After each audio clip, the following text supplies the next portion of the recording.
পৃথিবীর সকল মায়েদের প্রতি রইল আমার শ্রদ্ধাশীল ভালোবাসা আর শত কোটি প্রণাম।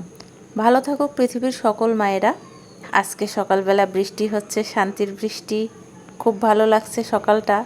তবে একটু পরেই বাচ্চাদের নিয়ে আমি বের হব স্কুলের উদ্দেশ্যে, আবার ওদের বাবা যাবে অফিসে, তার জন্য একটু টেনশন হচ্ছে এই রাস্তাটা নিয়ে। তবে এখনও 1.5 ঘন্টা সময় আছে আমরা বের হবার, ততক্ষণে হয়তো জলটা নেমে যাবে। রাস্তাটার দেখো কি অবস্থা, 1 হাঁটু জল হয়ে আছে। তো এই যে চা বানাচ্ছি, এদিকে ভাত হয়ে গেছে, কালকের তরকারি ছিল সেটা গরম করে ওর বাবাকে আমি ভাত দিয়ে দিছি। তারপরে বসে আছে, বৃষ্টি থামলে সে বের হবে, তো ভাবলাম যে একটু চা বানাই, চা খাই। কারণ হচ্ছে গরমের দিন আর প্রতিদিন আমি চা খাই না, মানে অতিরিক্ত গরমে চা খেতে ভালো লাগে না। তো আজকে যেহেতু বৃষ্টি হচ্ছে, আজকে একটু চা খাই। তো চা বসালাম, আর এই যে চা হয়ে গেল। এখন এই চাটা খেয়ে ওর বাবা চলে যাবে বড় মেয়েকে নিয়ে, তারপরে 1.5 ঘন্টা পর আমি বের হব বাসা থেকে ছোটোকে নিয়ে। ছোটোটাকে স্কুলে দিয়ে এসে আবার আমার দুপুরে রান্না করতে হবে, কমপ্লিট লাগবে আমাকে অবশ্যই 2টোর মধ্যে। কারণ এখন যেহেতু প্রত্যাশার স্কুল চলছে, তার জন্য ওর কোচিংটা 2:30 থেকে করছে, আগে ছিল 2টোর সময়। তো আমি আর সকালে ভাত খেলাম না, এমনিতেও আমি ভাত সকালে খাই না। চা খেয়ে আমি ছোটোটাকে স্কুল করিয়ে নিয়ে এসে তাড়াতাড়ি করে রান্নায় আসলাম, যেহেতু রান্নাটা আমাকে 2টোর মধ্যেই লাগবে। তো আজকে যে ডিম সেদ্ধ করে আলু দিয়ে রান্না করব, আর এটা আমি স্কুলে যাওয়ার আগেই সেদ্ধ করে রেখে গেছিলাম, এসে শুধু ছিলে পরিষ্কার করে নিলাম। এখন এই তেলে বেগুন ভেজে নেব, তারপর ও করার মধ্যেই আবার তরকারিটা দিয়ে দেব। তো স্কুলে বড় মেয়ে গেল, যাওয়ার পরে আবার ঘুরে আসলো।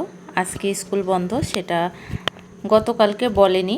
আর গতকালকেও খুব বৃষ্টি হচ্ছিল, যদিও শনিবার স্কুল খোলা থাকার কথা ছিল, অনেক মানে ভোরবেলা থেকে বৃষ্টি হচ্ছিল, তার জন্য স্কুলে যাইতে পারিনি, তার জন্য কোনো ইনফরমেশন পাইনি স্কুল বন্ধ নাকি খোলা। তো আজকে গিয়ে সে ঘুরে আসছে, টিচাররা নাকি ট্রেনিংয়ে গেছে।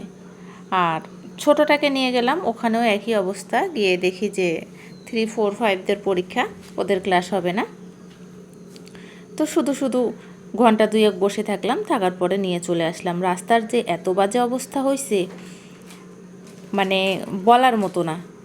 রাস্তায় আমি হাঁটার কোনো জায়গা পাচ্ছিলাম না, আর মাঝখানটা একটা রিক্সা নষ্ট হয়ে পুরো রাস্তা একেবারে ঢাকা শহরের মতো জ্যাম হয়ে গেছিলো। তো যাই হোক, রাস্তা সমস্যা হয়েছে বলতে এই যে বৃষ্টিটার কারণে পুরো বৃষ্টির জলটা জমে থাকতে থাকতে রাস্তায় কাদা হয়ে গেছে। তো অনেক কষ্ট করে ওখান থেকে আসলাম, কোনো রকমে বেরিয়ে আসলাম, রাস্তা পার হয়ে আসলাম। আসার পরে আগে ফ্রেশ হতে হলো এবং জুতা স্যান্ডেল সব কিছু পরিষ্কার করতে হলো। আসেই হাতে করে নিয়ে বাথরুমে ঢুকে গেছি, তারপর জুতা স্যান্ডেল সব ধুয়ে নিছি। তো এখানে আমার দুধ রাখা ছিল, আর দুধটা আমি ফ্রিজে কালকে রাখছিলাম নর্মালে।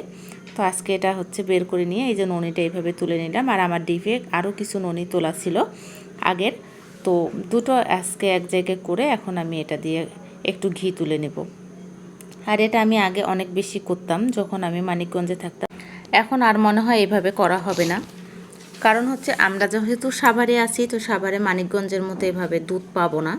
আমরা একটু গ্রাম সাইডে ছিলাম, ওখানে ঠিক গ্রাম সাইডেও ছিলাম না, শহরেই ছিলাম, কিন্তু ওখানে দুধ মানে গরুর খামার টামারগুলো অনেক বেশি ছিল, তার জন্য ওখানকার দই, দুধ, মিষ্টি সব কিছুই খাঁটি এবং খুব সুস্বাদু ছিল। তো আজকের ছোট্ট ভিডিওটা এখানেই শেষ করলাম। সবাই অনেক বেশি ভালো থেকো, সুস্থ থেকো, দেখা হচ্ছে আগামী ভিডিওতে।